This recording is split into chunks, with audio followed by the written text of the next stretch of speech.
Well, let me follow up with you in 1 second. When you talk about the sort of abdication in Congress, I mean, Susan Collins, who's the chief appropriator in the Senate, watches this NIH freeze happen. She freaks out and she says, well, I've talked to RFK Junior about it. It's like, you chair the Senate Appropriations Committee. Yeah. Mike Johnson today said, I talked to JD Vance and I think the executive gets to control funding.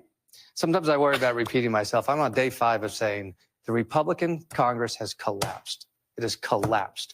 The constitutional crisis is not just because of the malfeasance of Donald Trump. It's because of the likes of Susan Collins, of Mike Johnson, of Mitch McConnell, of Steve Scalise. The Republican Congress has collapsed, and that creates the crisis. This is not a crisis if Donald Trump is held account by the Congress. And part of the reason for the crisis, Faz, when Elon Musk was doing, he has a very weird physiology today. He was very, very, very twitchy. I have no idea what's going on with him, but just seemed sort of irritable, and just noting that.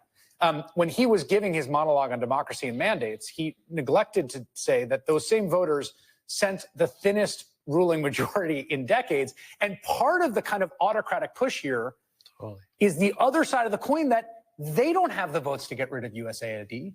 They don't have the votes to get rid of CFPB. They don't have the votes to cut billions of dollars out of cancer and Alzheimer's funding. They have the votes to do none of it. If they had the votes, they would be doing it, but they don't. And one of